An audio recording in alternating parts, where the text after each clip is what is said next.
Good evening, I'm Cynthia Ng. You are tuning in to AWANI Tonight. Pakatan Harapan states say no to state elections during GE15 if held during monsoon. And ahead of Budget 2023, we take a closer look at policies to tackle youth unemployment. That and more coming up.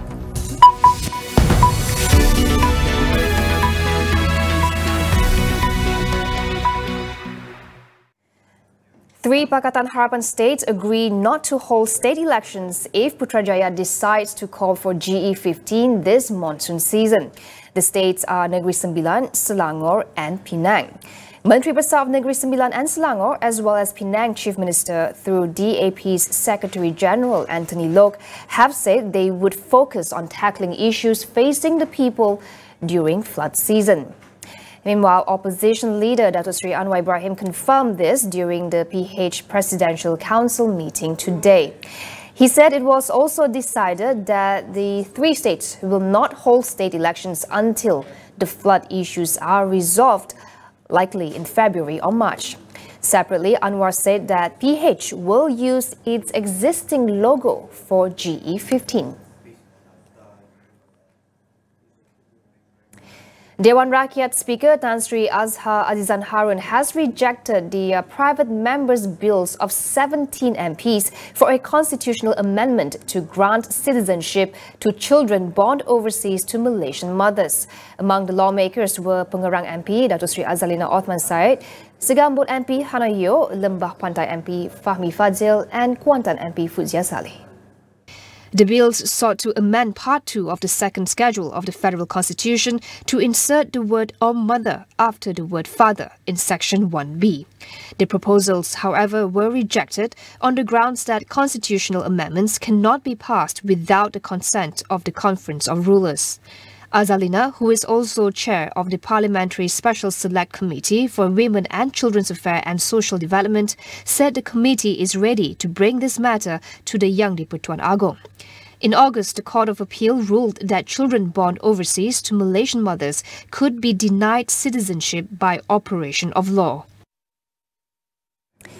The Special Parliamentary Select Committee recommended some major changes to the Tobacco and Smoking Products Control Bill 2022, also known as the Generational Endgame Bill. It is scheduled to be tabled in the Dewan Rakyat tomorrow. Among the changes include removing the proposed clause to make possession of cigarettes or tobacco products as an offence for those born after January 1, 2007. However, it will still be an offence for youths born after the period to be caught smoking cigarettes or vaping. Another provision that is taken away is the power for authorities to enter private homes in order to enforce the proposed law. The PSSC also recommended for the GEG bill to be enforced after 3 years, to allow for education and awareness among the population first.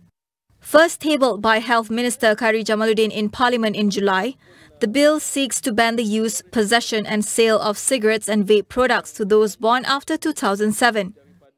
Khairi said the bill could be passed by Parliament either tomorrow or after the Budget 2023 debate.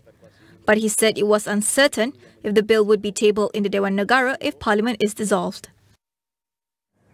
The Health Ministry's latest website, KKM Now, was launched today, making it the first ministry to provide an open data source to the public.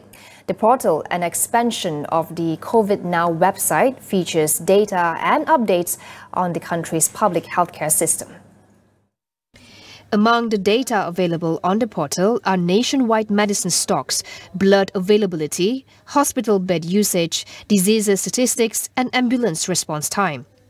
Its Minister Khairi Jamaluddin said the ministry hoped that in the future it can include road accident data from the police as well as information on floods. He also assured that the portal, a collaboration between MOH and the Statistics Department, will not breach the personal privacy data policy. Portal KKM Now ini akan menjamin kelestarian usaha transformasi data KKM dengan memastikan ketelusan data KKM dan pada masa yang sama kerahsiaan maklumat peribadi pesakit kekal terpelihara. So mungkin akan ada soalan nanti open data ni untuk kesihatan boleh ke sebab nanti data peribadi dan sebagainya. It's all anonymized. So don't ask me asinine questions later.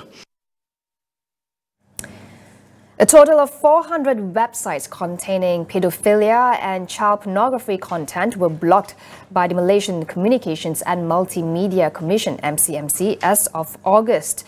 Women, Family and Community Development Deputy Minister Datuk Siti Zailah Yusof said these are among the measures implemented to tackle online sexual crimes involving children.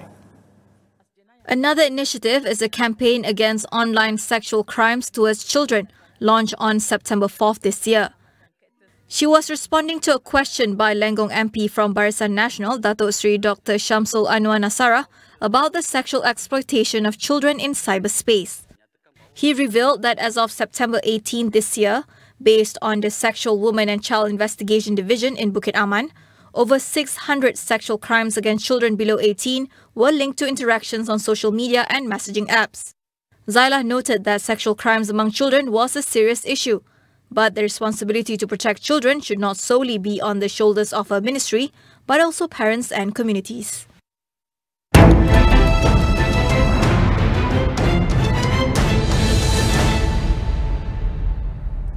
As the world moves beyond the pandemic, Malaysia must learn to adapt to new realities to tackle youth unemployment. This includes fostering well-rounded young candidates, says Dr. Lee Fok Wan, Senior Fellow at ICS Yusof Ishak Institute. He shares his thoughts on how to approach this. Broadly speaking, attention needs to be on two levels, I think. On skills that are more versatile, that are more general, that will equip the youth to again be more versatile and be adaptable. You know, skills. Thinking skills. You know, language and interaction, right, and confidence and ethic and so on. But also the specific skills. And I think I know this is definitely a tension with issue of national priority with the TVET and the training that's being provided to the youth. But I think the going forward, I think probably we need to think of being a bit bolder in terms of decisions that may be harder to make in terms of merging programs or reconfiguring resources so that it's more effective, this education. Lee called for structural reforms in the labour market that prioritise the welfare of the young workforce. There is a problem of a mismatch as well with an economy that is generating a lot of jobs, right? The terms are not acceptable to youth, like super long hours, and it turns out that migrant workers are the only ones taking those jobs. I mean, there's a very big question about how to restructure it, but I think if we move towards more of a model of decent work where we are generating quality jobs and not so dependent on working very long hours, but can restructure the way we operate and produce so that you can have more productivity per hour, I think that can be a guiding, right? That can be sort of the guiding principle for meeting the various objectives of economic growth, job generation, and the kind of quality jobs that the youth are seeking. We will go for a quick break. Stay with us.